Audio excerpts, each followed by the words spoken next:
이제 뭐 딱 봐도 아시겠지만 개인 탄원시입니다. 그렇죠? 다시 이제 우리가 신뢰시를 몇 차례 보다가요, 다시 또 개인 탄원시를 보게 되죠. 그러니까 뭐 결국 또 하다가 또 탄원시 하다가 또 탄원시 하다가 또 잠깐 나갔다가 탄원시. 그러니까 한마디 얘기하면 여러분, 인간의 삶이 탄원밖에 없어요.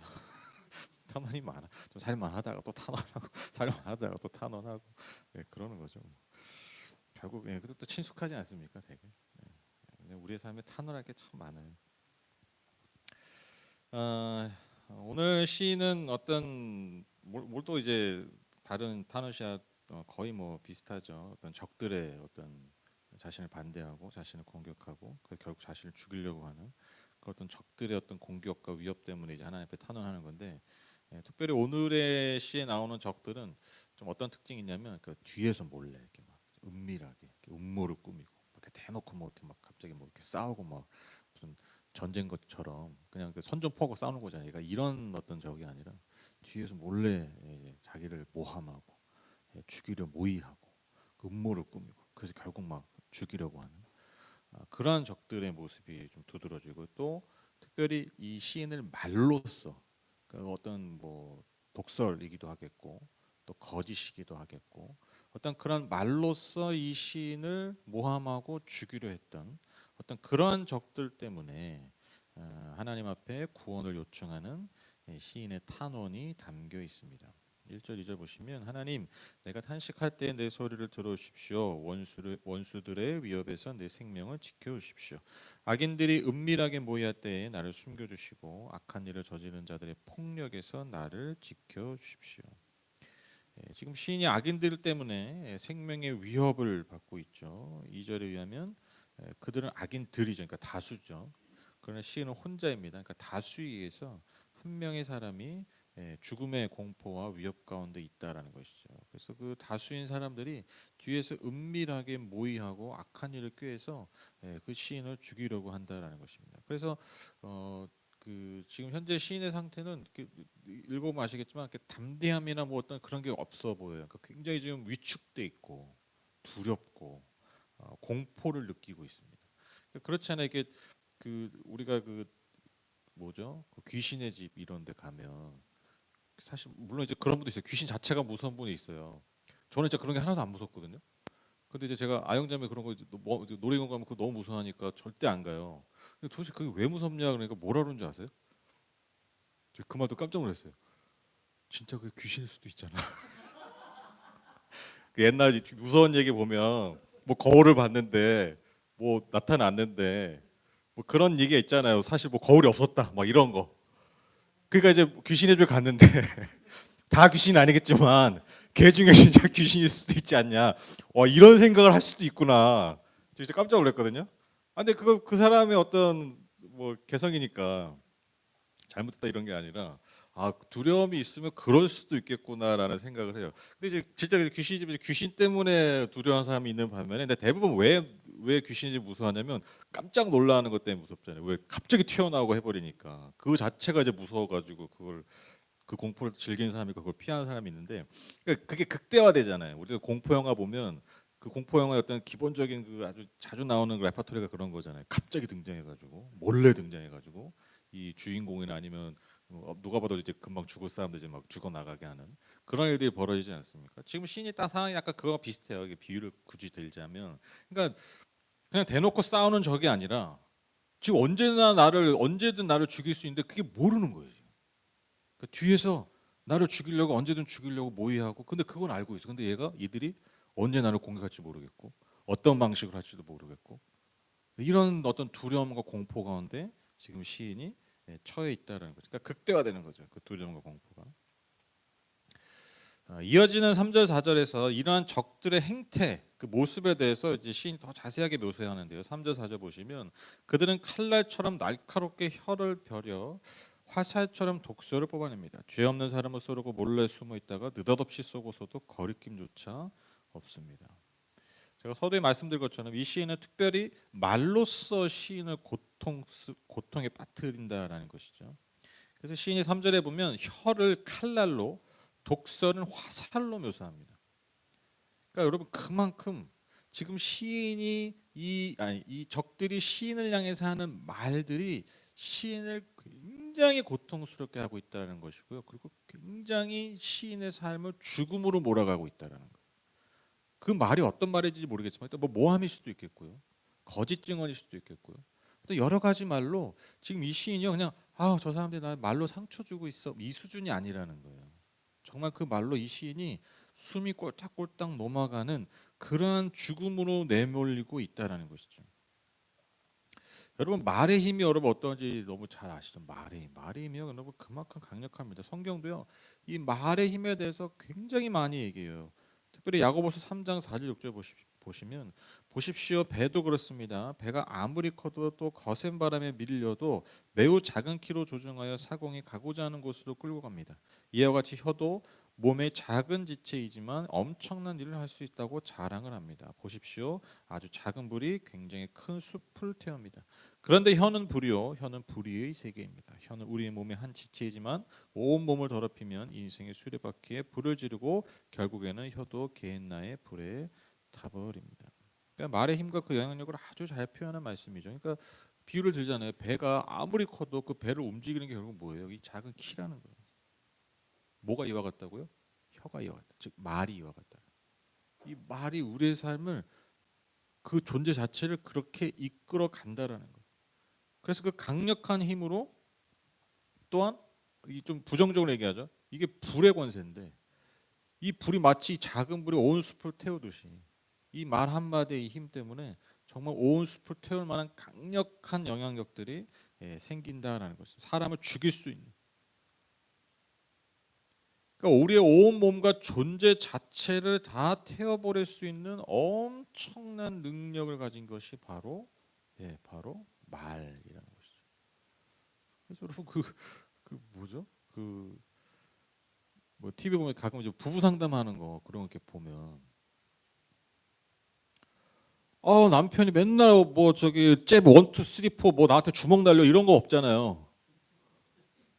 예. 뭐 맨날 뭐 몽둥이 들고 나 패요. 뭐 무슨 행동을 해요. 거의 뭐예요? 말이에요, 말. 말. 진짜 보세요. 그 한때는 너무너무 사랑했던 어떤 그런 관계들. 너무나무나 예를 들면 좋았던 그 관계들이 여러분 파괴되는 게 뭐냐면요. 다른 게 아니라는 거예요. 결국 말로 표현되는 그 사람의 표현들이 여러분 그 사람을 정말 밑도 끝도 없이 그의 삶을 끌어내리고요. 그 관계를 파괴시키고요. 더 나아가서 그 가정 자체를 파괴한다. 뭐라고? 뭐 때문에요? 말 때문에. 여러분 말이 진짜 중요하다는 게 뭐 더할 나위 없이 너무너무 중요하죠. 그러니까 지금 이 시인이 이 엄청난 말의 그 힘의 공격을 받고 있다. 마치 화살처럼 칼날처럼 자신을 죽이는 말들에 지금 다 둘러싸여 있다는 거예요. 얼마나 고통스러울까. 또한 죄 없는 이 시인을 죽이기 위해서요 몰래 숨어서 느닷없이 공격한다는 거예요. 느닷없이. 얼마나 고통스럽게, 얼마나 공포스럽겠어요. 그런데 그렇게 하고서도 일말에 뭐가 없습니까? 죄책감이 없어요. 두려움이 없다는 거예요. 여러분 성경에서 악인들의 특징 중에 하나가 뭐냐? 두려움이 없다 이런 표현을 많이 쓰거든요. 근데 그 두려움이 없다라는 게 뭐냐? 뭐 이제 뭐 내 마음대로 할 거야. 뭐 이런 것도 좀 있겠지만 여기서 핵심이 뭐냐면 하나님을 두려워하지 않는다. 그러니까 그들이 악을 행한다는 게 두려움 없이 행해요. 왜 두려움 없이 행합니까? 누가 뭐 나한테 어쩔 거야? 이거잖아요. 이 개념이잖아요. 그렇죠? 아나무인이라고 그러잖아요. 그러니까 뭐 사람이고 뭐고 신경 안 쓰는.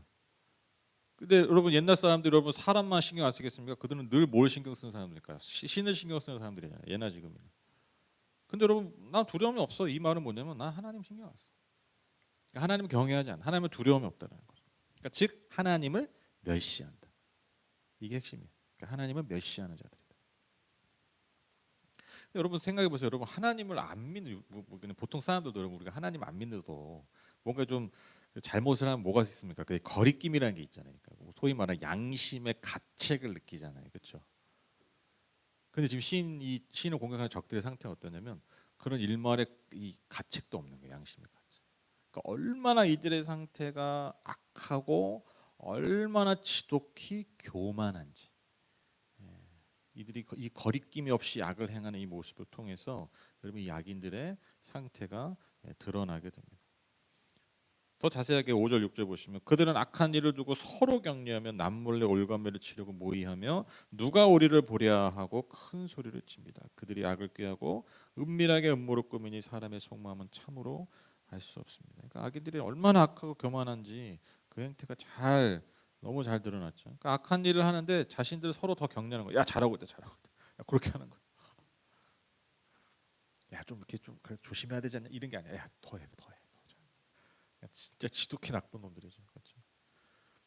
그리고 자신들의 어떤 그런 계략과 이 몰래 꾸민 어떤 음모들이 결코 들키지 않을 거라는 확신이 있다는 거예요. 그러니까 결코 들키지 않을 거라는 확신이니까 이게 어디서 나오냐고요.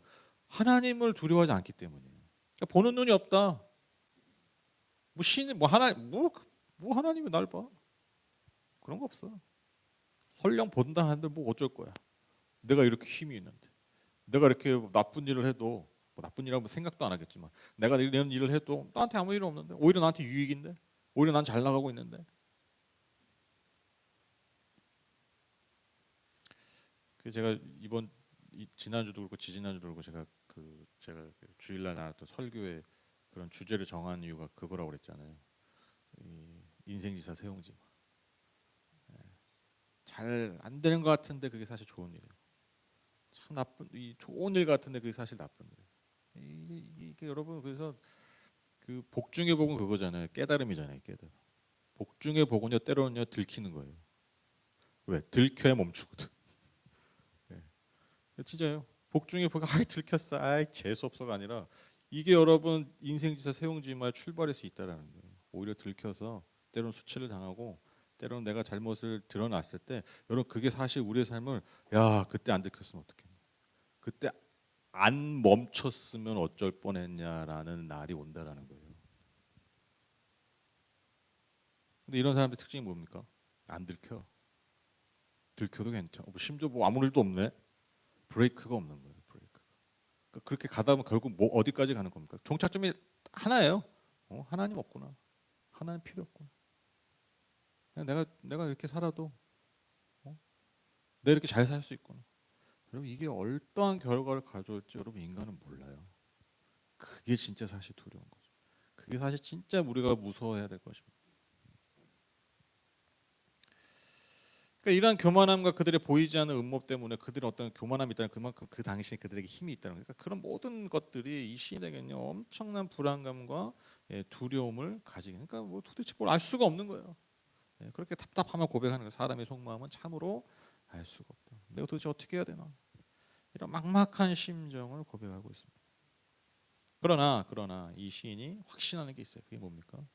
바로 이런 악인들에 대한 하나님의 심판을 확신합니다. 7절 8절 보시면 그러나 하나님이 화를 쏘실 것이니 그들이 화살을 맞고서 순식간에 쓰러질 것이다. 하나님은 그들이 혀를 올려서 한 말 때문에 그들을 멸하실 것이니 이것을 보는 자마다 도망칠 것이다. 재밌죠? 여러분 딱 7절에 보면 뭘 알 수 있습니까?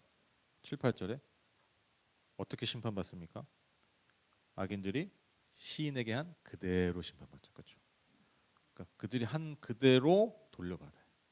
재밌는 표현이죠. 잠언 26장 27절 보시면 함정을 파는 사람은 자기가 그 속에 빠지고 돌을 굴리는 사람은 자기가 그 밑에 깔린다. 여러분 그 진짜 힘을 잘 써야 돼요. 진짜 하나님이 주신 힘을 진짜 잘 써야 돼요. 그 여러분 우리나라 옛날에 제일 힘이 강했던 사람들이 군대였잖아요. 군대 아시죠? 그래서 여러분 우리나라가 옛날에 군부 시대였잖아요. 군부 시대. 좀 적나라하게 하면 군부 독재 시대 그랬잖아요. 왜 군인들이 그렇게 힘이 그러니까 어떻게 그런 일이 벌어졌냐? 그러니까 옛날 6.25 때 이제 뭐 전쟁 중이니까 어디에 힘을 주겠어요? 당연히 군대에 힘을 주겠죠. 군대의 힘이 세죠. 총 있고 뭐 하고 뭐 쓸어버리면 되겠네. 근데 뭐 정치인들 비리비리 해보고 있거든. 혼란스러워요. 그래 우리 총 있고 뭐 있고 다 했는데 뭐 그냥 들어가는 거예요. 간단해요. 어떻게 옛날에 그랬어? 너무 힘이 거기 몰려 있으니까. 근데 그렇게 해서 뭐 박정희가 등장하고, 그게 또 뭐 죽었어. 이게 뭐 죽었어. 누가 힘이 있어요 또?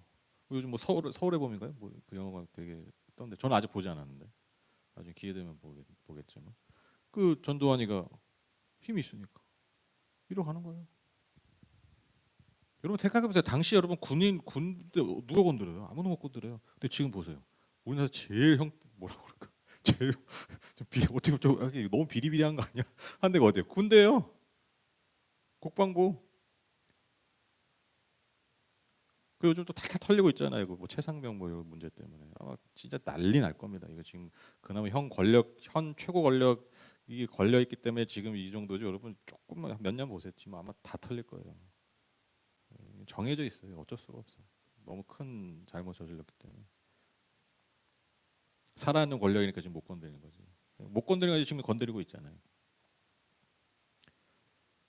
지금 뭐 군대 뭐 국방부 탈탈 털리잖아요. 기자들한테 뭐 장난 아니에요. 요즘 뭐 유튜브 이런 거 보면은 뭐 질문하는 게 뭐 국방부 대면 뭐 얼굴 시뻘개져요. 옛날 같으면 이것들이 어디 그런 질문을 물론 이제 그렇게 생각하진 않겠지만 옛날에 그랬을 거 아니에요. 왜 그렇게 됐냐고요. 힘을 그렇게 써서 그래요. 힘이 있을 때 잘못 써서 그래요. 교만해서 그래요. 돌아온다니까요. 여러분 지금 검사들 뭐 검사 세상 되지 않았습니까? 적나라하게 얘기하면 검사 대통령이 되니까 검사 세상 됐잖아요. 뭐 다 검사잖아요. 뭐 금융위원장 이론도 검사 됐잖아요. 최초로 방송 관련하는 사람도 검사 출신이 되고 검사가 다 장하겠어요. 검사 세상이 될까요? 전 너무너무 멍청해 보여요 사람들이 이 지도자들 보면 가끔. 내가 검사 출신인데 내가 검사 대통령이 돼가지고 검사도 꽂으면 여러분 이 세상에 검사가 이 다스리는 좋은 자기들의 마음에 드는 나라가 될까요? 그럼 두고 보세요 이제 어떻게 될까? 국민들이 이제 검사 대통령 뽑겠어요? 안 뽑으면 되니까요. 그런 세상이 와요. 그러니까 왜 그렇게 되냐고요. 힘을 지혜롭게 써야 된다고요. 지혜롭게. 이게 너무너무 중요해요. 그러니까 그 유명한 말이 있습니다. 그 인터넷에 많이 도는 말인데 인간은 갑자기 생각이 안 나네. 인간의 욕심은 끝이 없고 같은 실수를 반복한다. 인간의 욕심은 끝이 없고 같은 실수를 반복한다. 똑같은 실수를 반복하잖아요. 이게 뭐 권력의 속성인 것 같아요. 권력의 속성이고 힘의 속성이고. 우리 같이 이제 비리비리한 사람들은 몰라. 힘이 없어가지고 힘을 가져봐서 휘둘러 보지 않은 사람은 몰라. 근데 그 힘의 속성이 그런가 봐요. 너무너무 미련해 보여요. 이렇게 보면 왜 저렇게 할 수밖에 없을까? 왜냐하면 그렇게 하면 결국 자기들 힘을 결국 잃게 되는데 그 주어진 힘마저도 잃어버릴 텐데. 지금 이 악인들이 여러분 이렇게 심판당하는 그럼 이게 하나님의 법칙이 그러니까 인간의 욕심은 끝이 없고 같은 실수를 반복하잖아요. 반면에 하나님 입장에서는 뭡니까? 그런 같은 실수를 반복하는 이들에게 똑같은 심판 내리시는 거예요. 결국 자기들이 쓴 힘 때문에 그 자기들의 힐링 오늘 잠언 말씀에 의하면 자기들이 굴린 그 돌 때문에 누가 깔리는 거예요? 결국 지들이 깔리는 거예요. 그래서 여러분 악인들의 착각이 뭡니까? 걸리지 않으면 된다. 걸리지 않으면 된다. 어떻습니까? 하나님은 다 지켜 보고 계시고 반드시 그 악을 갚는 날을 마주하게 하신다. 이게 하나님의 공의입니다. 하나님의 공의. 그러니까 지금 시인이 기대는 게 뭐예요? 하나님의 공의. 예, 좀 저렴한 표현하면 정산. 하나님 정산하신다. 바로 이러한 하나님의 공의의 심판을 보고 이제 모두가 이제 두려움을 느끼는 경외함을 느끼는 거죠. 그래서 이제 마지막으로 시인이 이런 하나님을 향한 신뢰 고백과 찬양을 드리게 됩니다. 9절 10절 보시면 그들은 모두 다 두려움에 사로잡혀 하나님이 하신 일을 선포하며 하나님이 하신 일을 생각하게 될 것이다. 의인은 주님께서 하신 일을 생각하면서 기뻐하고 주님께로 피할 것이니 마음이 정직한 사람은 모두 주님을 찬양할 것이다. 그러니까 이게 이 공의의 하나님을 보고 즉 공의의 하나님을 보고 인간이 느끼는 게 뭡니까? 진정한 두려움 즉 경외를 느끼게 되죠. 그렇죠? 여러분들 경외는 어떻게 발달합니까? 어떻게 진행됩니까? 경외는요 곧 하나님을 향한 진정한 찬양과 선포의 자리로 이끌게 되죠. 그래서 사람들이 하나님 알지 못하는 자들도 하나님의 그 공의 앞에 하나님을 결국 경외하고 찬양하고 하나님을 선포하는 그러한 자리로 나아가게 된다는 거죠. 또한 무엇보다도 마지막 10절이죠. 의인들, 즉 하나님을 섬기던 의인들은요, 이론에서 기뻐하는 거예요. 그렇죠? 그래서 더 주님께 나아가고 찬양, 그러니까 더 주님을 만나게 되고 가까이 가게 되고 더 주님을 찬양해야 돼요. 그래서 여러분, 제가 요한계시록 강의할 때 그랬잖아요. 우리는 요한계시록 이게 잘못 읽는 거예요. 요한계시록 읽으면 우리는 요한계시록 딱 생각하면 두려움이잖아요. 이렇게 막 심판받고 막. 여러분 요한계시록 보시면 알겠지만 약간 샌드위치 기법 같이 기억되어 있어요. 그러니까 심판이 있고 그다음에 천상의 어떤 장면들이 영광스러운 예배 장면이 있고 또 심판이 있고 그 청산 장면이 있거든요. 근데 우리가 잘못 생각이 뭐냐면 이 심판의 장면을 자꾸 나를 대입해서 봐요. 근데 그게 아니에요. 여러분 요한계시록은요 당시에 고통당하는 고난당하고 있던 그리스도인들 보낸 편지인데 여러분 당시 성도들이 그걸 볼 때 무슨 생각이냐면 어우 두려워 나 진짜 지금 현실도 힘들어 죽겠는데 이제 이런 게 아니라 위로를 받았어요. 왜? 그 천상 예배 장면 때문에. 근데 그 심판이 누구에게 해당되냐? 그게 악인들에게 해당되는 거였어요. 그러니까 여러분 요한계시록 볼 때 두려움 있는 게 아니라 뭘 느끼는 거예요? 희열, 기쁨, 소망. 왜? 악인들의 심판, 처절한 심판을 하나님 막 약속하고 선포하잖아요.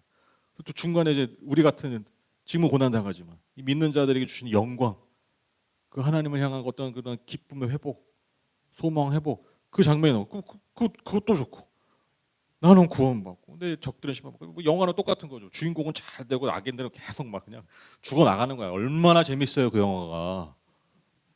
그 드라마가 얼마나 재밌어요. 아주 시작부터 끝까지 그냥 계속 그것만 반복되는 거야. 흥미진진하죠. 당시 성도들한테 읽었던 요한계시록이 이런 의미라는 거예요. 근데 이제 이게 잘못돼가지고 그냥 요한계시록 보면 그냥 바라봐 떠는 거예요. 내가 저렇게 되면 어떡하나. 물론 이제 그런 경외함이 있어야 되지만, 그러니까 핵심이 그게 아니었다는 거예요.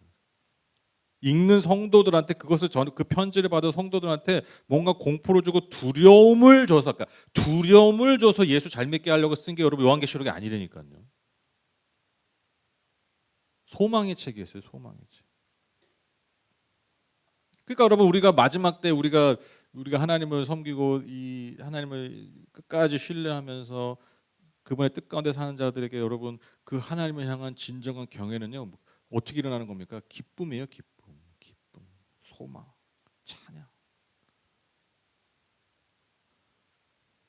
그래서 저는 그 굉장히 역설적이죠, 여러분. 그 종말론을 강조하는 사람들이 항상 뭘 아주 너무 좀 심하게 하면 뭘 조장하냐면 두려움이잖아요.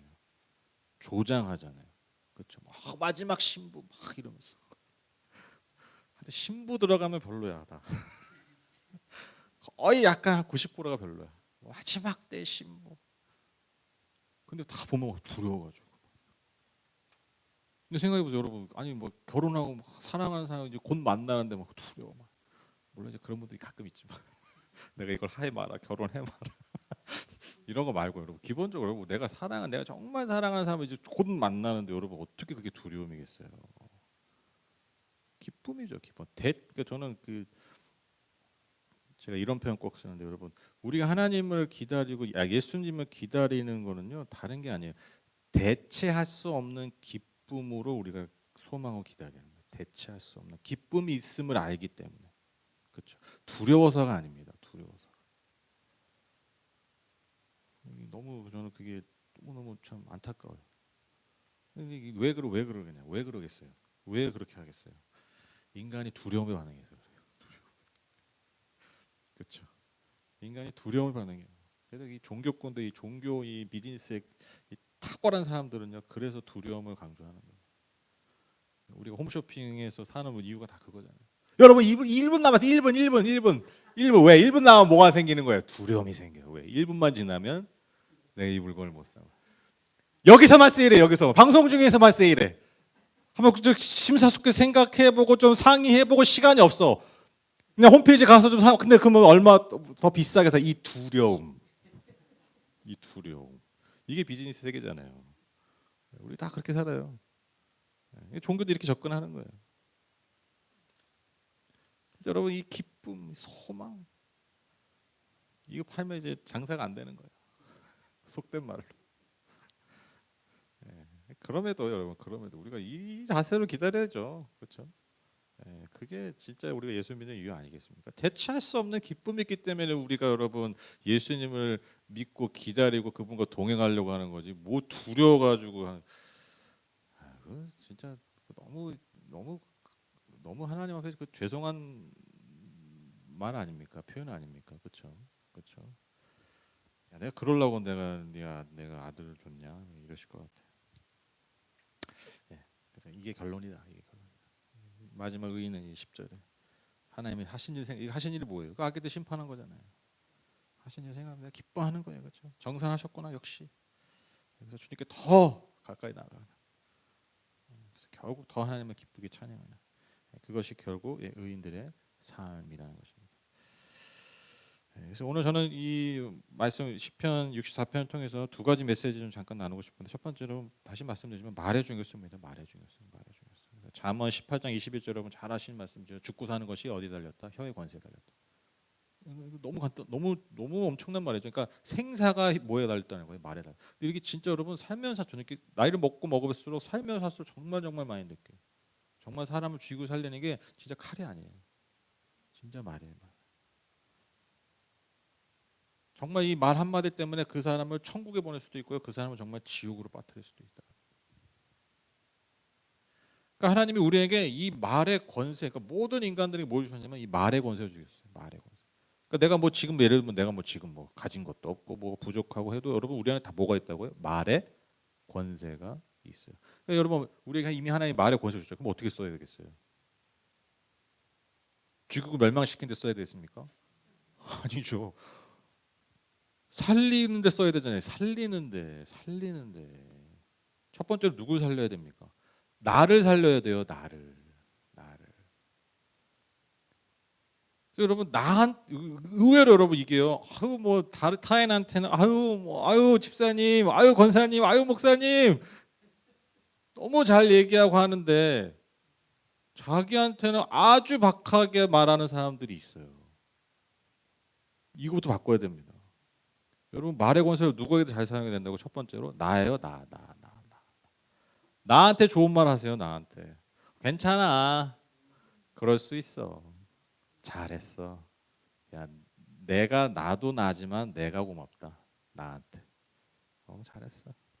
실수해도 괜찮아. 뭐 그럴 수 있지 뭐. 이제 물론 이제 엄청난 죄를 저져놓고 괜찮아. 그럴 수 있어. 이런 죄를 합리화라는 게 아니라 다 알아들으시죠? 네. 합리화라는 게 아니라 나를 좀 격려할 필요가 있어요. 그러니까 나한테 말을 좀 잘할 필요가 있어요. 너무 박해. 특히 이제 우리 한국 사람들. 너무 박해. 그래서 좀 이렇게 나한테 좀 선물을 주세요. 특히 뭘로요? 말로. 거울 보면서 아이고 부모님이 누구시냐 뭐 이러긴 하지 말고 아유 그래 야이 정도 잘 생겼다 얼굴 좋다 그래 그렇게 좀 좋은 것들 그러니까 나한테 있는 좋은 것들을 봐주고 좋은 것들을 나 자신에게 표현해 주는 거 얼마나 중요합니까? 진짜 중요해요. 아니 이제 거기서 바뀐다니까요. 저도 이제 가끔 이제 그 뭐 예를 들면 예전에도 막 힘들고 그럴 때 나한테 스스로 하는 말 있잖아요. 우리 시편에도 보면 내 영혼아 막 이렇게 선포하는 말씀들이 있잖아요. 내 영혼아 하나님을 바라라. 그러니까 내 영혼한테 막 선포하자. 그러니까 나 자신에게만 얘기하는 거예요. 나 자신. 그러면 진짜 막 힘이 생겨요. 진짜로. 진짜 생긴다니까요. 나 자신에게 하는 말들 좀 한번 바꿔보십시오. 그리고 또 더 나아가서 당연히 다른 이들에게 하는 말을 하시라는 거예요. 그래서 제가 자주 말씀드리지 않습니까? 안녕하세요, 감사합니다, 미안합니다. 이 세 마디만 제때 잘해도요. 여러분 인간의 가지고 겪게 되는 그 수많은 결국 인간관계 문제잖아요. 결국 그 80% 이상이 사라진다니까요. 그러니까 이 안녕하세요가 뭐예요? 그냥 그 상대에 대한 기본적인 존중이잖아요. 그러니까 존재에 대한 존중이잖아요. 그렇죠? 안녕하세요 했는데 그냥 쓱 지나가. 그럼 무슨 생각 들어요? 이게 내가 없냐? 이거잖아요. 내가 없냐잖아요. 내가 없냐. 그러니까 존재 자체, 그러니까 기본적인 존재 인정해 주는 거 대단한 거 아니에요. 안녕하세요라는 거는 너 거기 있구나. 그 잘 있구나. 그냥 내가 지금 이 땅에 살고 있는 존재 자체 인정. 이거 어려워요? 이걸 안 해요. 감사합니다 뭡니까? 여러분 우리 말씀드렸잖아요. 여러분 우리가요. 내가 열심히 사는 것도 있지만 우리가 왜 어떻게 이렇게 살 수 있냐면 누가 날 대신해서 해주는 것 많기 때문에 우리가 사는 거예요. 그렇죠? 수요배가 여러분 왜 은혜가 없습니까? 우리를 대신해서 목사님 밥을 해주잖아요. 대신해서. 그렇죠? 우리의 삶을 잘 보세요. 다 거의 다 나 대신해서 누군가 뭘 했기 때문에 내가 지금 존재하는 거예요. 나 대신해서 누가 옷 만들어줬잖아요. 나 대신해서 지금 이렇게 유튜브가 지금 방송해 주잖아요. 이렇게 만들어줬잖아요. 그러니까 이런 예배가 다 가능한 거예요. 그러니까 누군가 대신 살아준, 나 대신 살아준 삶이 없다면요, 우리는 존재할 수 없어요. 그러니까 우리가 당연히 뭘 해야 됩니까? 그러한 사람들의 수고와 헌신에 대해서 기억해 주는 거예요. 감사해 주는 거예요. 표현하는 거예요. 대단한 거 아니에요. 너무 당연한 거예요. 근데 여러분 그 감사의 말이 여러분 서로 살리잖아요. 미안합니다. 여러분 우리 왜 미안합니까? 우리 부족하잖아요. 그렇죠? 우리 부족한 게 많잖아요. 그거 감추려고, 그거 인정 안 하려고 하다가 인생은 어그러지잖아요. 희한하게 내가 내 실수, 내 잘못을 인정하면 내가 어그러질 것 같은데, 여러분 의외로 역설적으로 진짜 인생 망친 인생들이 어떤 인생들이냐면 내 부족함을 인정하지 않는 사람들이에요. 더 인생 망치잖아요. 회개하라는 이유가 그거예요, 여러분. 왜 회개하는 겁니까? 우리의 부족함을 인정할 줄 알아야 여러분 은혜가 역사하기 시작하잖아요. 그렇죠? 미안합니다. 미안해요. 나 부족해요. 물론 이거 가지고 나쁘게 사용하는 놈들이 있긴 하지만 여러분 인간은 보통 그러지 않아요. 인간의 본성이 뭐냐면 뭔가 부족한 자들에게 뭔가를 도와주고 싶은 게 그게 인지상정이라잖아요. 여러분 그게 인간의 하나님이 우리에게 주신 기본적인 마음이에요. 그러한 서로 연약함을 여러분 나누고 인정해 줄 때 여러분 그게 진짜 아름다운 사회고 아름다운 공동체고 아름다운 인간 관계의 열매가 맺지 않습니까? 미안합니다. 이걸 안 해. 의외로 안 해요. 제가 저번에 작년에 이스라엘 갔을 때 막 식사하고 하는데 그 사모님들이랑 그 선교사님들이 여자분들이 대부분 이제 막 음식 하시는데 맛있어요. 너무 맛있어요. 저는 그냥 맛있다고 하거든요. 맛있으니까 맛있다고 하지 뭐라 그래요. 맛있어. 오늘도 이렇게 너무 수고하잖아요 뒤에서. 그리고 한 3일째 됐나 이제 그 선교사 사모님이 목사님 너무 그냥 맨날 이렇게 그냥 이렇게 얘기하신다고. 제가 그런 얘기했어요. 제가 너무 하는 게 아니라 우리가 너무 안 하는 건 아닐까요? 그냥 너무 매번 감사하니까 감사하고 매번 맛있으니까 맛있다고 하는 건데 볼 때마다 이렇게 맛있다고 얘기하세요. 제가 너무 하는 게 아니라 우리가 너무 안 하는 거예요. 저는 그렇게 생각해요. 살리는 말을 많이 하셔야 돼요. 살리는 말. 그럼 재밌는 게 뭐냐면 내가 살아요. 내가 삽니다. 기가 막히게 내가 삽니다. 내가 누군가 살리는 말을 시작하면요, 그 말의 열매가요, 그 살리는 말의 열매가 생명의 열매가요, 결국 나에게 옵니다. 그래서 여러분 누군가를 저주하기보다 축복 많이 하십시오. 저는 제 방법이 있어요. 그게 뭐냐면 살다 보면 또 지나가다 보면 특히 운전하다 보면 진짜 이 저주의 말이 막 절로 나오는 인간들 존재들이 많잖아요. 저는 또 하루 종일 운전하는 사람 아닙니까? 얼마나 많은 그러한 인간들을 보겠습니까? 근데 탁 그런 순간 오면 딱 물론 이제 처음에 막 하다가 바로 축복합니다 이래요. 축복합니다. 근데 이게 진짜 이게 힘이 있는 게요. 그러면 그냥 그 상황이 빨리 잊어져버려요. 그 사람에 대한 어떤 미움의 감정 이런 게 진짜 빨리 잊어져버려요. 한번 진짜 해보세요. 내가 몇 년 임상했어. 몇 년 임상한 거예요. 그냥 딱 마음에 안 드는 인간이 있다 상황이 다 축복합니다. 그럼 이제 진짜 빨리 쳐져요. 그리고 빨리 다음 이 단계로 넘어갑니다. 여러분 한번 임상해 보세요. 제가 한 몇 년 해봤다니까요. 진짜로. 이 강력합니다. 그래서 딱 손님 축복합니다. 해보세요. 해보세요. 그냥 축복합니다로 끝내 그냥. 그러면 금방 해보. 누가 줬냐고요. 그 인간의 축복받을 존재가 진짜 아니면 내가 복 받는 거예요. 내가 복 받는 거예요. 내가 손해 볼 게 뭐가 있어? 그렇죠. 그놈을 그냥 주리를 틀 정도로 여러분 그냥 영혼의 주리를 틀 정도로 저주해봤자 여러분 남는 게 뭐예요? 찝찝한 마음밖에 없잖아요. 그냥 화만 연장되는 거야. 내가 그렇게 한다고 저 인간의 저주받지 않아요. 그거 하는 저주하는 순간 내가 지옥이지. 그걸 줄이면 줄일수록 나한테 좋은 거, 나한테 복이잖아요. 그렇죠. 그러니까 여러분 이거 한번 해보십시오. 축복합니다. 진짜로. 한번 해보세요. 그 하나 메시지가 있는데 안 해도 될 것 같아요. 아까 해서 50분이 다 돼서 그냥 짧게 하겠습니다. 그래서 두 번째로 여러분 하나님을 경외하고 즉 하나님을 두려워하는 게 얼마나 중요하냐. 여러분 우리 지금 사회가 되게 많이 안전해지고 좋아졌잖아요, 우리나라. 근데 왜 안전해지고 좋아지지? 왜 안전해지고 좋아지지? 한번 생각해봤어요. 그러니까 왜 그러냐면 두려움 때문이잖아요. 죽음에 대한 두려움, 공포. 그것 때문에 질서를 만들잖아요. 교통 신호도 만들잖아요. 안전 진단 리스트 쫙 하고 그런 기준들이 생기잖아요. 왜 생기냐고요. 두려움 때문에. 무슨 두려움? 죽음에 대한 두려움. 그렇죠. 그러니까 결국 여러분 인간의 삶을 잘 보면 이 두려움, 특히 이제 결국 핵심이 뭐냐면 죽음에 대한 두려움 때문에 인간은요 삶을 맞춰가요. 한번 진짜 잘 생각해 보세요. 다 거의 그거야. 우리가 왜 돈을 벌어? 없으면 죽을 것 같으니까 그러잖아요. 그리고 죽어 실제로. 그렇죠. 예. 왜 열심히 살아요? 결국 다다 보면 죽음에 대한. 근데 여러분 죽음 자체는 어떻게 보면 좋은 건 아니잖아요. 죽음이 좋은 건 아니에요. 왜 하나님은 죽음을 만드시지 않았어요. 사실 인간 선택한 거죠. 하나님 주신 거는 영원한 생명이죠. 근데 그게 꼭 나쁘기만 하냐? 그렇지 않다. 역설이 있다는 거예요. 두려움과 죽음에 대한 그러니까 두려움이요, 여러분 역설이 있어요. 두려움이요, 때로 우리의 삶을 지킵니다. 제가 방금 말한 것처럼, 여러분 우리가 아무런 두려움이 없다. 그거 어떻게 살겠습니까? 이 아기들처럼 사는 거잖아요. 뭐 날 어떡할 거야? 근데 내가 두려움, 특히나 무엇보다도 내가 하나님의 존재에 대한 어떤 하나님입니까? 결국 마지막에 정산하신 하나님.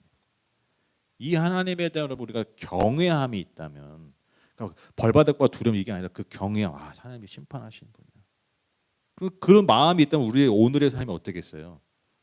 고민하죠. 안전장치를 때로 만들겠죠, 그렇죠? 그렇죠? 근데 그게 결국 그 두려움이 나를 살리고 지킨다라는 거죠. 그래서 건강한 두려움, 즉 하나님을 경외하는 마음이 있는 건요, 여러분 우리의 삶을 더 아름답게 긍정적으로 발전시키고 성숙시킨다라는 거예요. 그러니까 하나님이 날 지켜보기 싶다. 오늘 아기들이 왜 망합니까? 하나 딱 이유 하나가 이거예요. 누가 날 볼 거야 이거잖아요. 반대로 하나님이 날 지켜보고 계신다. 이 마음이 있다면, 이 자세가 있다면, 여러분 결국 우리의 삶이 어디로 간다는 거죠? 구원과 축복과 천국의 소망으로 결론 짓게 된다라는 것입니다. 그래서 여러분 오늘 결론은 삶은 말의 열매다. 말의 열매다. 그래서 여러분 나를 많이 축복하세요. 나를 축복하고 나를 격려하고 나한테 좋은 말 하세요. 나한테. 첫 번째로.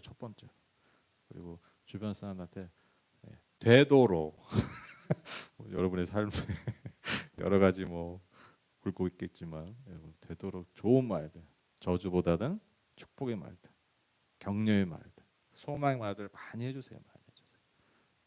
그렇게 될 때 그 열매는 다 누가 결국 얻어요? 내가 얻어요. 내 삶에 이런 말에 하나님 우리에게 이미 내게 주신 이 권세, 이 엄청난 힘의 이 열매를, 좋은 열매를 거두시는 저와 여러분 다 되시기를 주님의 이름으로 축복합니다.